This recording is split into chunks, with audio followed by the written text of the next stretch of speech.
Today, we're plunging into a single moment that could really reshape global security. Just imagine this. A midsummer night, June 2025, the United States launches strikes on Iran's nuclear facilities. Our sources describe this as, well, an action that instantly pushed Iran, the Middle East, the US, and former President Trump himself across a fateful threshold. We're drawing on some really in-depth analysis here, exploring the many facets and huge stakes of what's called a momentous moment and gamble. Okay, let's unpack this. What happened, why it matters, and what might come next, based on the sources you've shared with us. Let's start with the event itself. Saturday, June 21, 2025, U.S. B-2 bombers hit 3 key nuclear sites deep inside Iran. And this wasn't exactly subtle. Later that night, President Trump addresses the nation from the White House. He's got Vice President J.D. Vance, Secretary of State Marco Rubio, Defense Secretary Pete Hegseth right there with him, and his claim, direct, unvarnished, he said he had, quote, obliterated Iran's nuclear program. Yeah, and what's really striking, according to our sources, is what came immediately after that claim. A very public, very stark warning to Iran. Trump said, Iran, the bully of the Mideast, must now make peace. If they do not, future attacks will be far greater. He even added, remember, there are many targets left. The analysis we're looking at calls this whole thing a ruthless and unilateral display of U.S. military might and presidential power. And it's seen as a stunning culmination of, 45 years of really poisoned U.S.-Iran relations, right back to the Islamic Revolution in 79. Yeah. A big historical moment. That description, ruthless and unilateral, really hits hard. And it sets up this core tension the sources highlight, this action being framed as an immense gamble.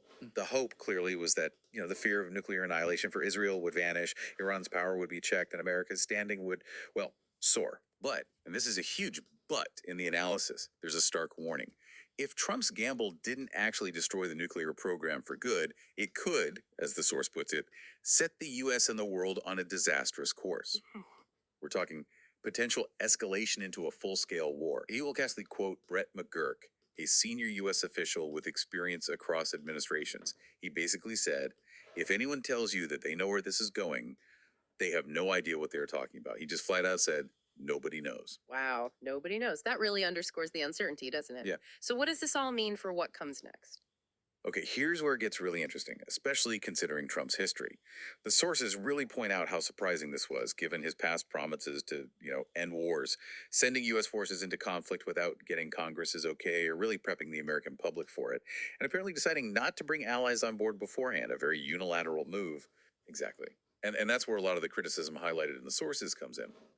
One major point is that Trump didn't present public evidence proving Iran was just weeks from a bomb. In fact, the analysis stresses he repeatedly dismissed his own intelligence community's assessments. They were apparently saying Iran was still years away, not weeks. And critics connect this to broader fears, right? Fears about Trump potentially grasping for unchecked, maybe even unconstitutional power, something seen as, counter to American democracy. Plus, there's the international precedent this sets, a unilateral U.S. strike potentially violating international law, undermining the whole U.S.-led system. The worry, as the source notes, is that this could be used by, quote, strongmen and tyrants everywhere to justify unilateral military action against smaller nations. So you have these deep domestic and international legal concerns, and then there's the immediate, very real danger, Iran hitting back. Their capacity, their willingness to target U.S. interests, maybe in the Middle East, maybe elsewhere. Well, the analysis really focuses on Ayatollah Khamenei here. It says he's been comprehensively humiliated on an issue, Iran's right to enrich uranium, that's seen as absolutely central to his regime, to the nation's prestige. So because of that deep humiliation, the source finds it hard to imagine that a spiritual leader who is the guardian of the revolution will do nothing to respond. And even though their missile capabilities might have been degraded by recent Israeli actions and proxies like Hezbollah and a hump weekend, Tehran still has options, serious ones, like provoking a global energy crisis by trying to close the Strait of Hormuz, that vital oil route, or perhaps targeting U.S. allies in the Gulf directly, or using proxies they still have in places like Iraq and Syria to go after U.S. troops and bases there. And what about inside Iran, the politics there? Could a strike like this actually threaten the regime's survival? That's something Israel, for instance, has hoped for, right? That's a huge unknown, honestly.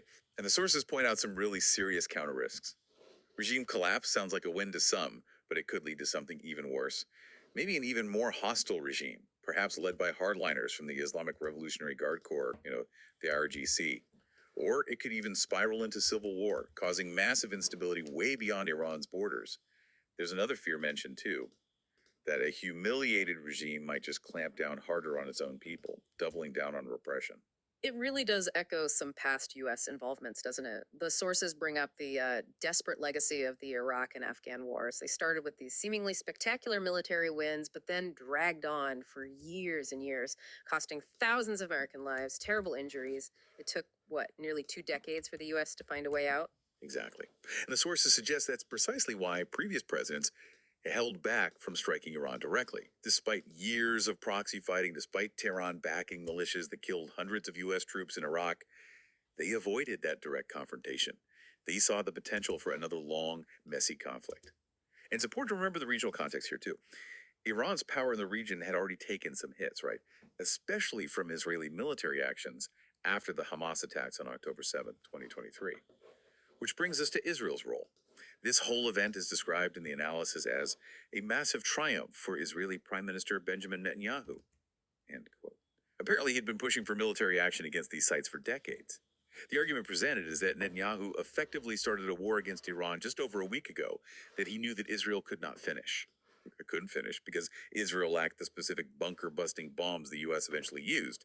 So he bet correctly that after Israel disabled Iran's air defenses, Trump would take the chance to try to wipe out Iran's nuclear program once and for all. That adds a whole other layer of strategic maneuvering. Wow.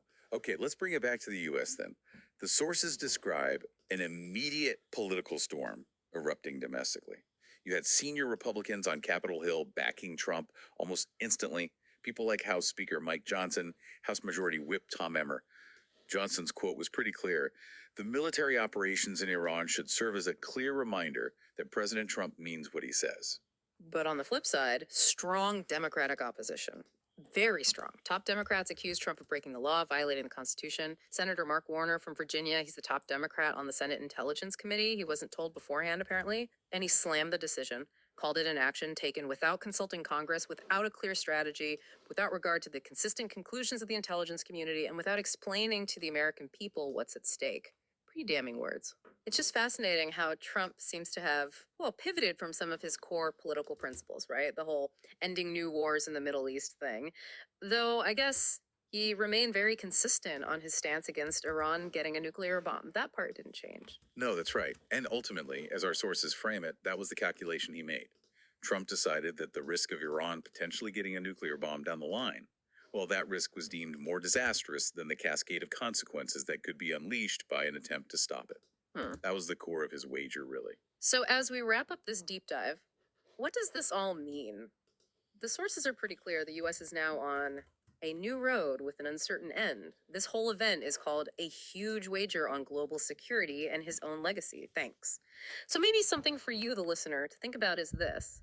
How might this single decision ripple outwards across the globe through history, impacting everything from energy prices to who holds power in the Middle East, maybe even changing how we think about presidential authority itself, all in ways that right now are still completely unknown.